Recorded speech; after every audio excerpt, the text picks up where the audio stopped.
Halo. Gimana? Dok, Halo. Apa?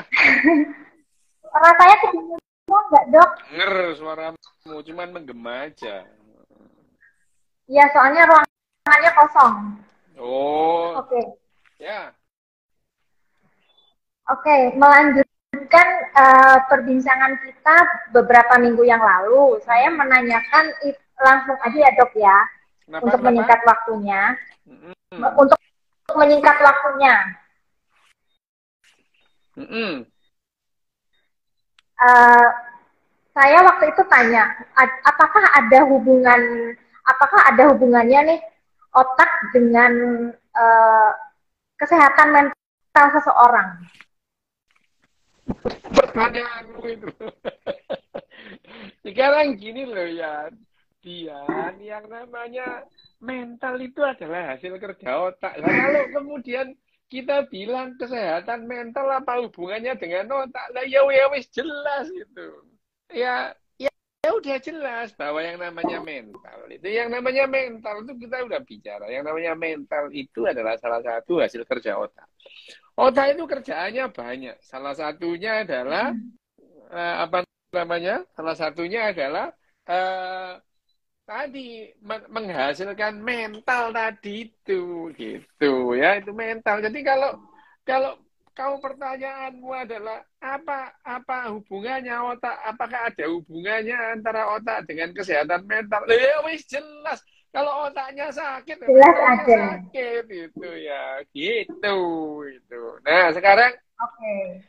yang jadi persoalan itu adalah yang namanya otak itu tidak hanya menghasilkan mental gitu, banyak menghasilkan yang lain-lain gitu. Itu itu itu itu adalah apa namanya bagian dari cara kerja otak. Ya, kerja otak itu banyak, menggerakkan tanganmu itu ya kerja otak gitu.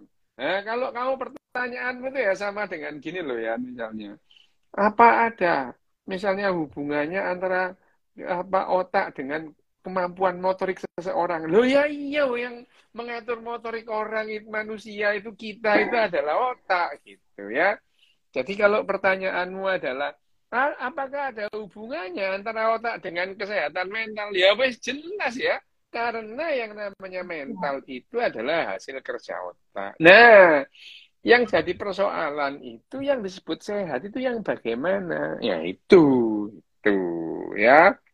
Itu yang dari apa namanya apa namanya dari waktu ke waktu eh, itu bergeser gitu ya, bergeser gitu. Bergeser. Jadi apa yang disebut mental yang sehat di zaman misalnya zamannya sebelum Masehi gitu dengan sekarang itu ya tentu beda gitu. Apa yang disebut sehat mentalnya gitu. Nah, sekarang yang namanya sehat kesehatan mental itu kan berhubungan dengan bagaimana cara kita berkomunikasi atau berrelasi dengan orang lain. Itu juga termasuk kesehatan mental, mental yang sehat. Misalnya ini ya, balik lagi misalnya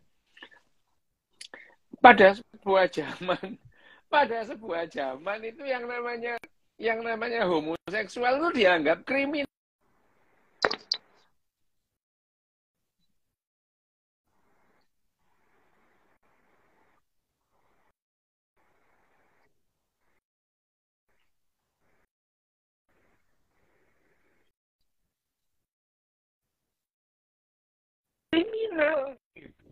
Kriminal. Hukum di Inggris itu menganggap yang namanya homoseksualitas adalah kriminal.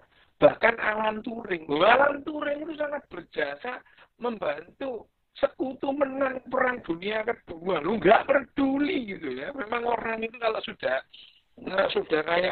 berhubungan dengan keyakinannya itu ya ngawur. Makanya yang namanya Alan Turing itu dilaporkan oleh temannya, teman kerjanya gitu ya. Alan Turing itu dilaporkan oleh teman kerjanya bahwa Alan Turing itu seorang homoseksual gitu. Ya, Alan Turing itu. Nah, Alan Turing itu kemudian dihukum itu, disuruh milih dia itu. Kamu mau dipenjara atau kamu diterapi dengan diberi estrogen. Lah ya gobloknya orang-orang dulu dipikirnya kalau orang homoseks terus kemudian dikasih estrogen terus kemudian gayanya hilang gitu ya. Nah, itu makanya terus kemudian yang namanya Alan Turing memilih lah daripada di penjara ya sudah dia terapi dengan mendapatkan terapi estrogen. Makin depresi dia dapat estrogennya itu akhirnya bunuh diri. Nah, jadi waktu itu gitu ya, di tahun-tahun itu bahkan yang namanya homoseksual itu dianggap penyakit. Itu. Dianggap penyakit. Ini adalah bagaimana yang namanya manusia itu tidak ngerti memang cara kerja otak waktu itu gimana. Ya, nggak ngerti itu. Nggak ngerti. Sampai sekarang. Tuh, kalau sekarang dokter itu sudah tahu. Ini aku ngomong dokternya. Kalau yang menentukan sehat atau enggak, iyalah. Yang menentukan kesehatan itu kan ya ahli kesehatan itu. Nah, mengenai kesehatan mental ini bergesernya luar biasa. Dokter di zaman itu mengatakan yang namanya homoseksual itu penyakit. Tuh. Iya memang gitu. Memang iya gitu. Jadi sampai yang namanya DSM-2 gitu ya. DSM-2 itu kalau di Indonesia itu jadi PPDGJ itu pedoman penanganan gangguan kejiwaan itu ya, PPDGJ. DSM-2 itu yang namanya homoseks itu dianggap sakit gitu.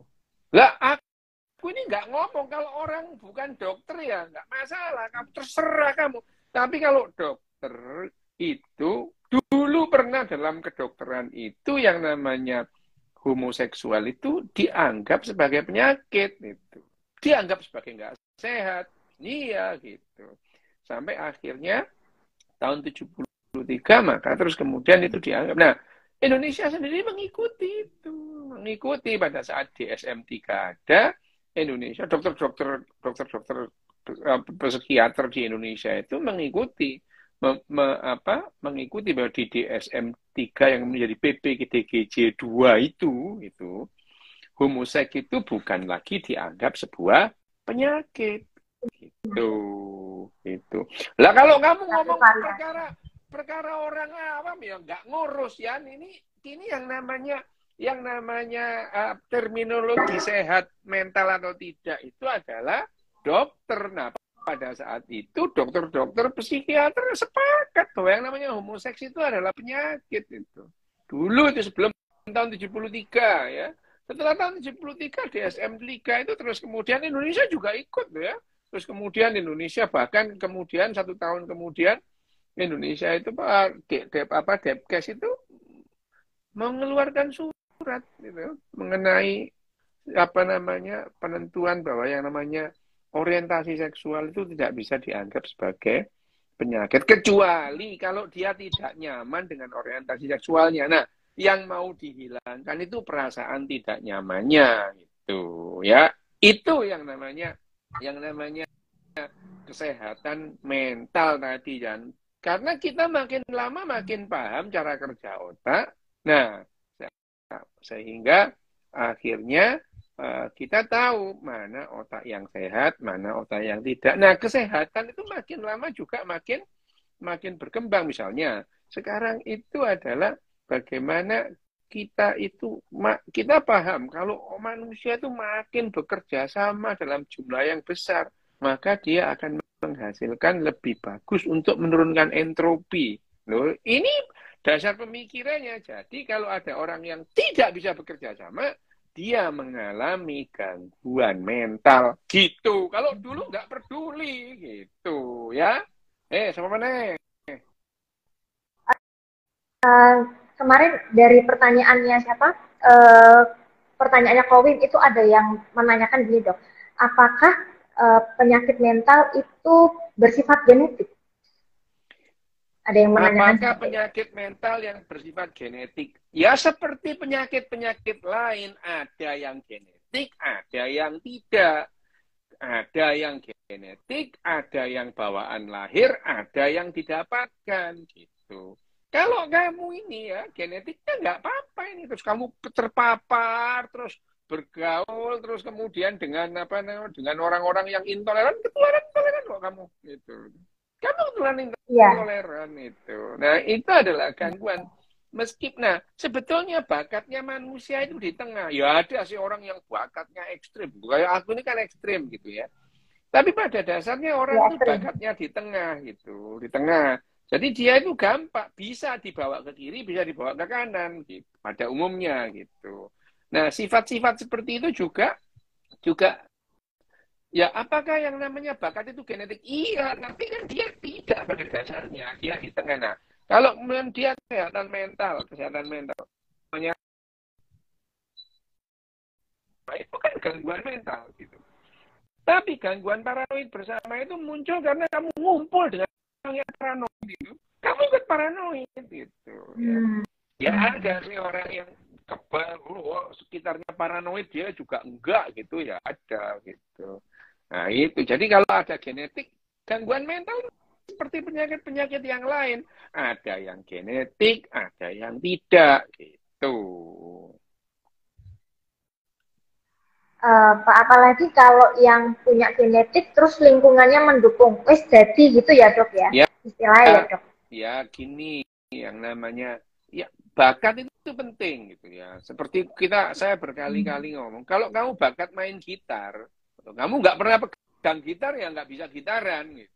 Atau sebaliknya, kamu nggak bakat gitaran belas, dibelikan gitar yang paling bagus, kamu juga nggak bisa main gitar gitu. Tapi pada dasarnya orang itu ya biasa-biasa aja. Jadi orang itu pada umumnya kalau berlatih gitar, iya dia bisa main gitar gitu. Ya. Makin sering dia latihan, makin bagus gitu. Apalagi bakatnya ada gitu ya. Jadi kamu tadi ya kalau bakatnya itu sakit jiwa ya, terus kemudian sakit mental, terus ketekan berkumpul dengan apa namanya uh, komunitas yang sakit mental, iya sakit mentalnya. Tapi ya sekali lagi, hal-hal yang seperti itu tidak bisa dihambat kemunculannya kalau dia itu dilakukan yang namanya parenting dan pendidikan sejak awal.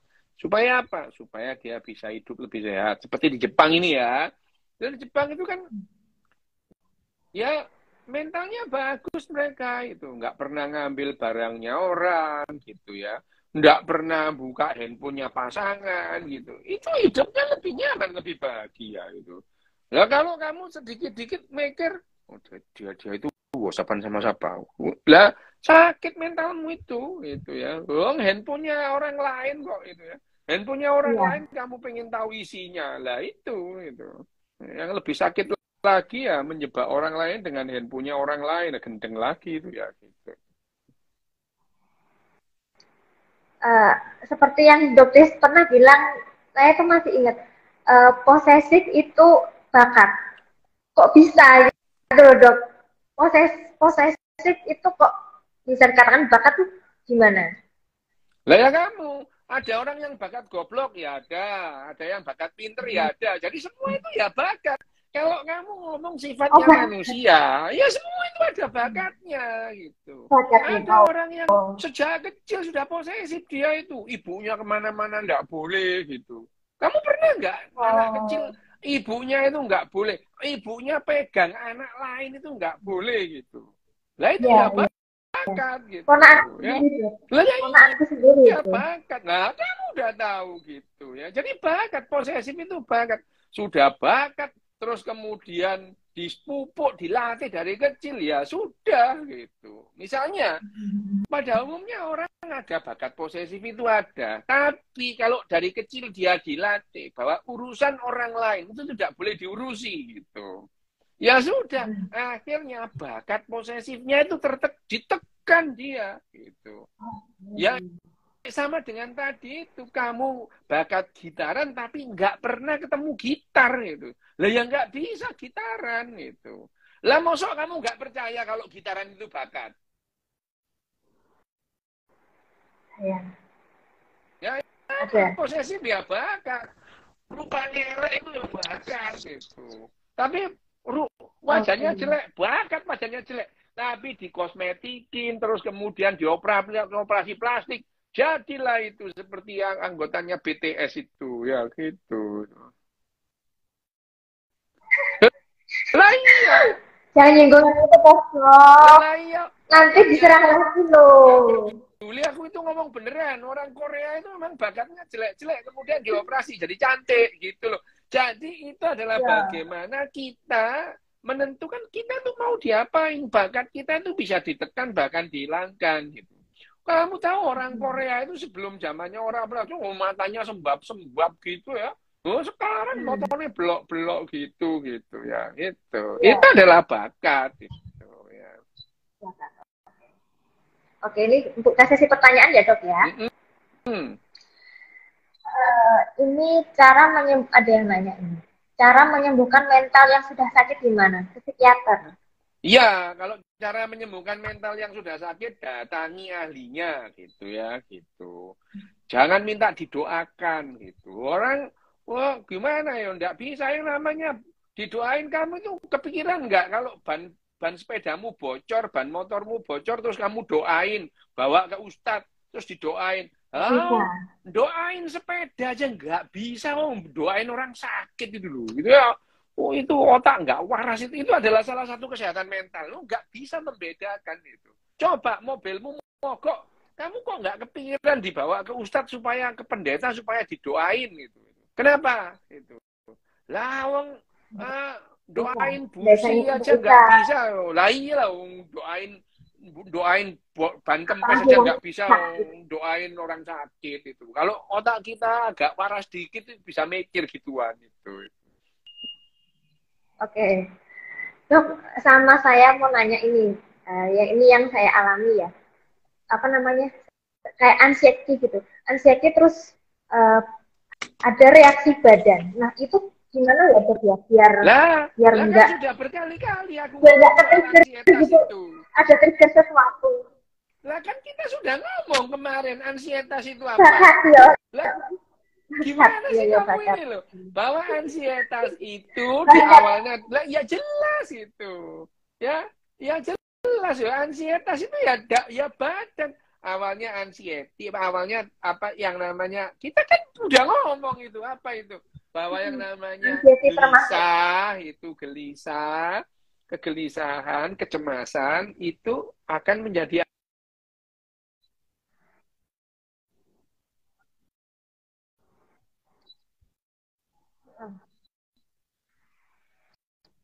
lupa gitu.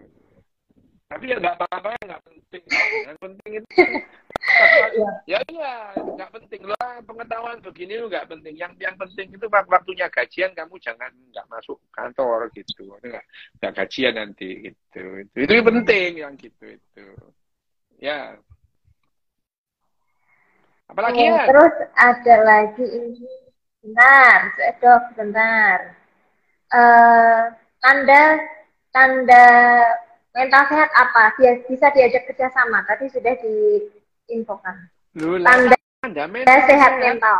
Lu mental sehat itu ya sama kamu tanya gini. Tanda fisik sehat itu apa? Ya banyak gitu. Loh, gimana sih kan itu? Kan kalau tanya itu misalkan kamu itu kalau misalkan tanya satu penyakit. Lah kalau tanda mental tuh sehat yuk. Ya orangnya itu pertanyaannya itu sama dengan pertanyaan gimana tanda-tanda badan yang sehat? Ayo, Agi, kamu jawab gitu itu. Ya yang namanya sehat itu ya nggak ada penyakitnya Sehat gitu. lahir batin. Ya nggak ada penyakitnya. Kalau tanda mental yang sehat itu orangnya ya mentalnya sehat gitu ya. Mentalnya sehat. Mental sehat itu apa? Ya macam-macam mental sehat itu ya itu. Nggak ngurusi urusan orang lain itu sehat mentalnya gitu. Nggak posesif itu sehat mentalnya. Nggak gendeng itu ya sehat mentalnya gitu. Jadi tanda sehat mental nggak gendeng salah satunya gitu ya. Nggak posesif salah satunya nggak suka ngambil barangnya orang itu salah satunya gitu itu adalah tanda-tandanya tapi kalau yang itu tanda mental yang sehat gitu nah kalau misalnya salah satunya posesif itu apa sehat nggak sehat kenapa lu kamu kalau posesif sama orang kamu gelisah terus lu kamu posesif orangnya Gelisah. pergi kamu gelisah gitu ngapain ya dia gitu. Lah, kamu gelisah gitu. Ya, jadi posesif itu juga gitu. Gangguin orang aja itu ya nggak sehat kamu itu. Orang kamu kuntit terus itu, kamu nggak sehat loh. Orangnya biarin lah dikuntit aja gitu ya. Kemana-mana itu, kamu ikuti akunnya gitu. Oh dia upload, dia posting apa, kamu komen gitu. Setiap dia komen, kamu komen itu kamu nggak sehat namanya itu. Nggak sehat itu. Itu hubungan yang tidak sehat gitu ya. Setiap posting kamu komenin gitu. Itu adalah salah satu bentuk yang jadi itu tanda-tanda. Jadi tanda-tanda yang sehat itu ya banyak. Tapi ya kalau kita melihat tanda sakit itu apa? Lah jelas. Kalau pertanyaanmu tanda-tanda mental yang sehat, loh ya banyak. Tapi kalau misalnya tanda sakit mental apa? Ya itu tadi misalnya posesif itu. Posesif itu kadang-kadang orang nggak sadar kalau dirinya posesif itu ya. Pengen tahu aja seseorang itu mau ngapain gitu ya, kamu bukain, dicoba di Twitternya, Twitternya nggak ada kegiatan, di IG-nya dilihat, di Facebook-nya dilihat, wah kamu dilihat terus kapan terakhir apa namanya online tuh, itu kamu nggak sehat Oh, kamu apa? itu. Wah, kamu itu bisa mengerjakan hal-hal yang lain yang lebih produktif kok ya itu gitu. Oh. Hmm. Oke, ini ada pertanyaan Mbak Esa ini bagus banget ini dok. Bagaimana cara terbaik mensupport penderita cemas dan depresi yang suicidal? Ya, yang pertama jangan sok tahu, udah itu ya, jangan sok tahu, jangan sok tahu, jangan sok mengasih tahu, udah itu, udah. Kalau tidak dibutuhkan, kalau merasa tidak dibutuhkan ya sudah gitu. Misalnya yang paling bagus ya, misalnya kalau misalnya support itu ya dengan diam itu kamu sudah dengan diam aja, udah nggak banyak ngomong lah itu ya, itu sudah membantu, udah nggak usah ngomong gitu itu. Yang paling membuat orang depresi itu makin berat itu kalau ada orang itu pengen dianggap eksis gitu. Aku ada untuk kamu gitu. Itu jengkelin banget lah yang gitu itu. Kalau ada untuk kamu ya datang misalnya ya dia itu di kamar sendirian dilihat aja gitu. Habis itu ya sudah gitu. Udah kalau perlu apa gitu. Bukan terus kemudian dibuka. Aku ada di sini loh ya. Aku support kamu loh ya. Aku pengen ngelempar sandal aja kalau orang depresi digituin itu ya gitu. Jadi yang depresi itu bagaimana support orang depresi yang suicide itu ya udah gitu. Yang namanya support itu tidak menunjukkan bahwa kita itu eksis, enggak itu. Enggak itu. Ya itu ada orang itu yang menganggap bahwa itu adalah aku ada untuk kamu, itu membantu itu. Apalagi ngomong aku di sini ya, aku ini anu loh, aku care loh sama kamu. Itu kalau ada orang depresi begitu, kalau kamu dekat dilempar sepak sandal beneran itu ya. Itu jadi yang namanya bagaimana cara terbaik mensupport penderita cemas dan depresi yang suicide, kamu diem itu sudah membantu. Oke. Oke, next question yang ini ya dok. Ini ada yang nanya ini. Dok, rekomendasi dong buku yang bagus membahas mental dari sisi neuroscience. Lah banyak gitu ya. Salah satunya ya yang itu kemarin itu apa namanya buku-bukunya Daniel Goleman itu bagus. Tapi kalau kita mau apa namanya buku-bukunya apa namanya Daniel Goleman itu kan bagus itu. Itu aja itu udah bagus itu ya. Daniel Goleman ya. Mm-mm. Oke. Dibaca. Terus ini Terus ada buku-bukunya ya itu kan kalau kita ini ngomong soal kesehatan mental ya, kesehatan mental. Nah, orang orang mengikuti apa namanya bukunya Daniel Goleman aja kadang-kadang ya iya enggak gitu. Coba dibaca lagi itu ya. Buku itu bagus loh itu. Buku kesehatan apa namanya kecerdasan emosional itu punya Daniel Goleman itu sangat bagus itu ya. Terus kemudian ada bukunya yang kedua itu kecerdasan sosial gitu. Itu bagus banget gitu. Ada bukunya yang ketiga yang nggak banyak orang baca mana kecerdasan ekologi gitu. Nah, ada bukunya Daniel Goleman yang itu adalah fokus. Itu bagus semua itu. Coba dibaca gitu ya, dibaca. Itu adalah bagus itu ya.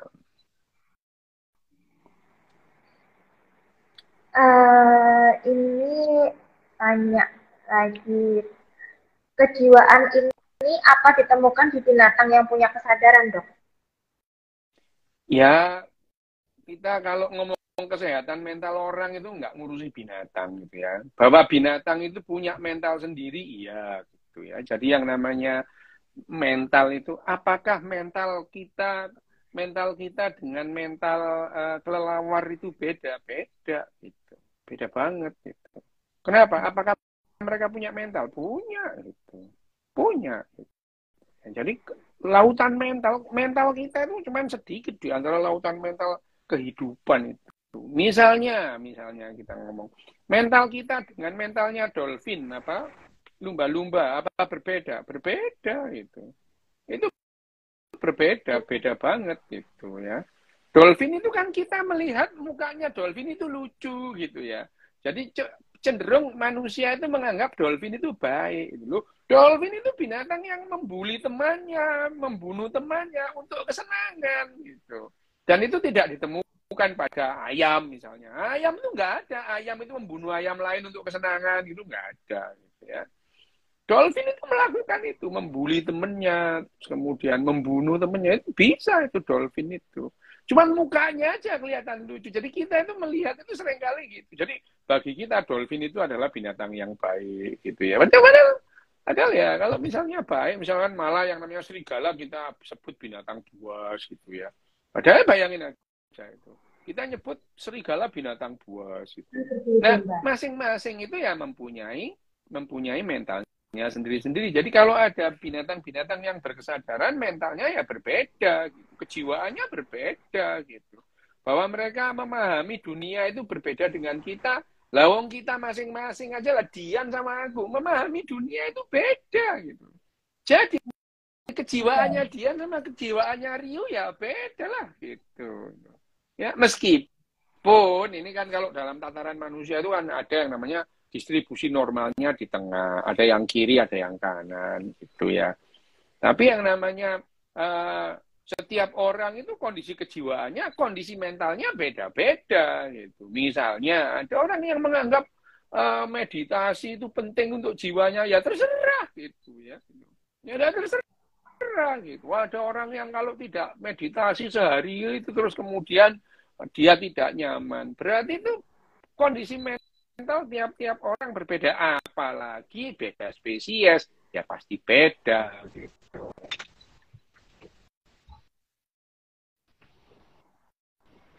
Oke, Dok. Ini ada tanya. Ini cukup bagus ini. Dok, apakah dengan menerapkan hidup stoik menjadikan mental kita lebih sehat? Nah ini pernah Stoik, Dok. sampai yang namanya Yang stoik itu kan kita stoik. pernah ngomong sama Kowim itu ya, stoa itu, stoaism itu ya, Iya. apa namanya? Sama Mas Stoik, Mas Ali. Iya, lo bahkan aku ini pernah diundang membahas buku-buku stoaism itu oleh yang namanya Gramedia gitu. Nah ya aku ngomong apa adanya, sejak kapan filsafat itu bisa membuat orang bahagia gitu.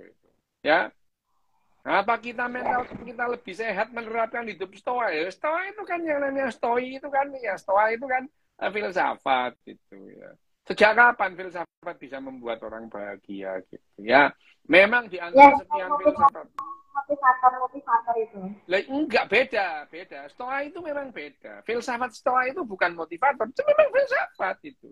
Memang bagus itu. Filsafat stoa itu memang bagus membuat, tapi ya tidak semua orang bisa mengerjakan atau melakukan atau mengikuti apa yang disebut stoaism itu.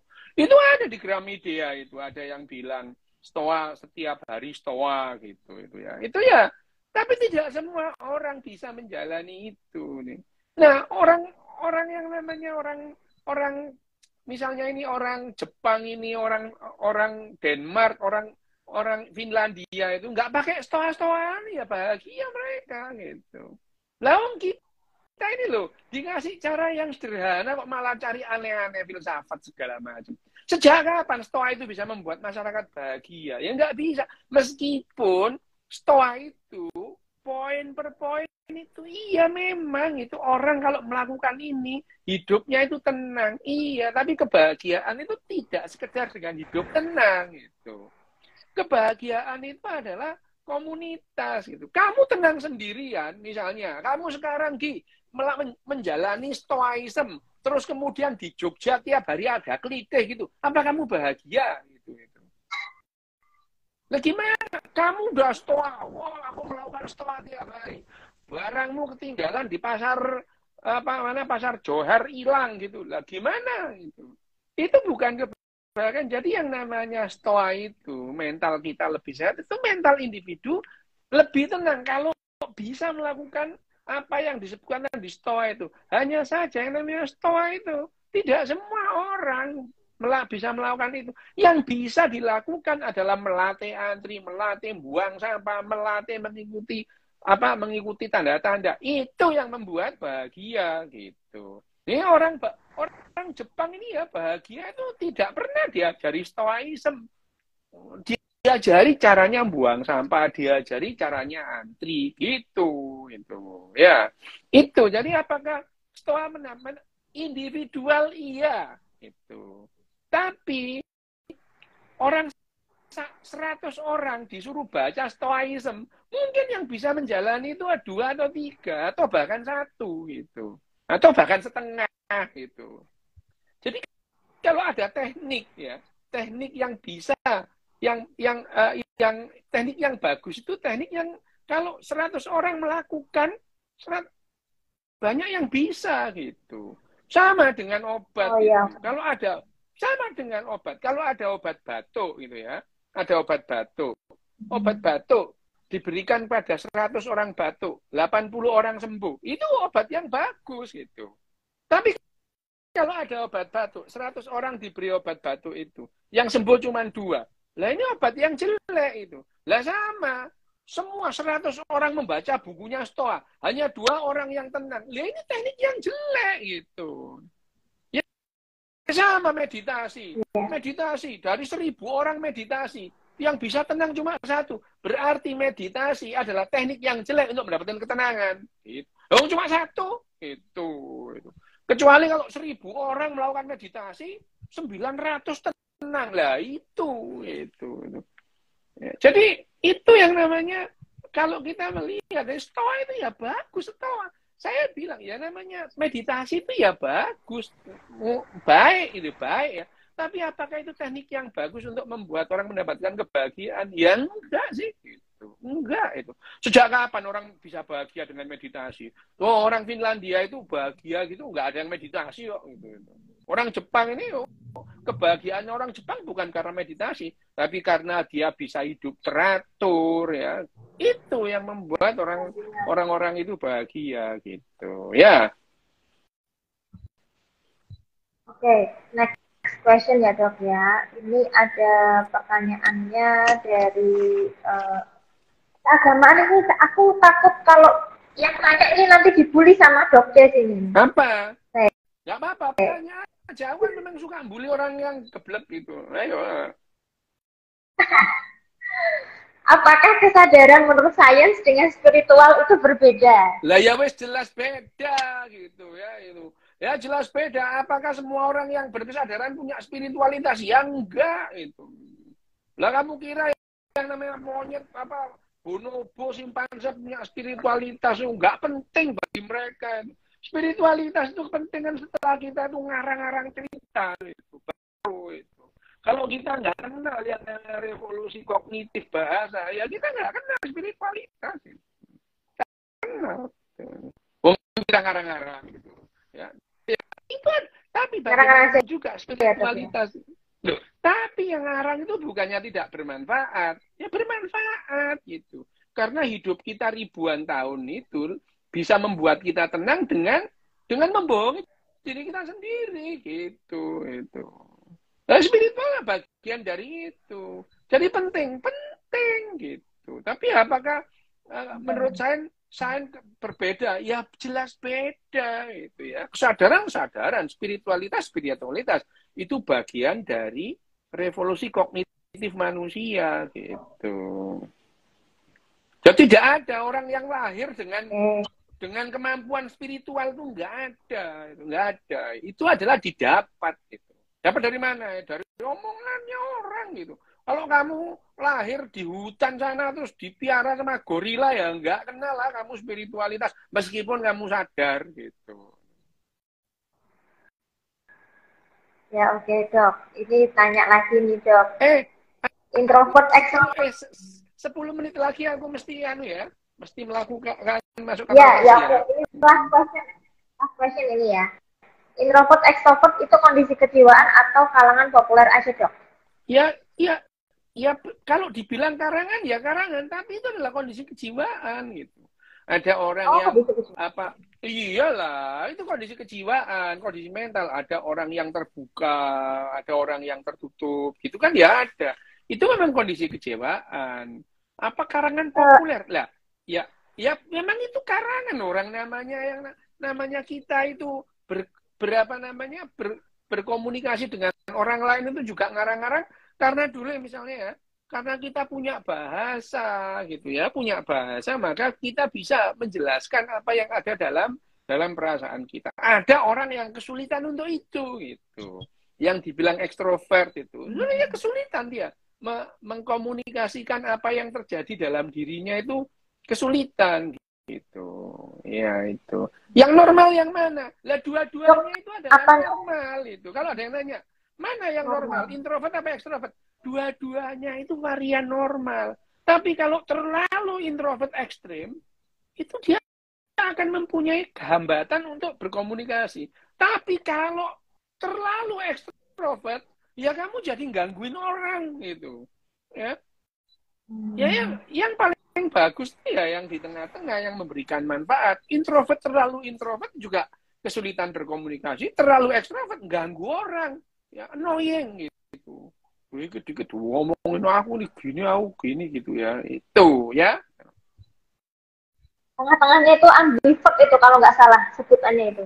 Ya pokoknya ya di tengah-tengah lah ya gitu. Oke. Baik. Satu lagi ya dok ya. Habis itu wes nggak apa-apa. Oke. Dok, Elon Musk pernah bilang bahwa mungkin kita hidup dalam suatu simulasi. Menurut dokter gimana? Elon Musk itu bukan ahli kejiwaan, bukan ahli biologi ya, dia itu pengusaha, dah wes titik gitu. Lah kalau kita itu ngomong soal kejiwaan ya ngomong ya neuroscientist, ahli jiwa itu. Oh, dodolan tembakau itu. Elon Musk itu bukan scientist, dia itu manajer gitu. Ya tidak semua yang diomongin dia itu genah gitu ya gitu. Tapi kalau dia beli Twitter itu aku seneng biar kapok orang yang gaya-gaya tok itu.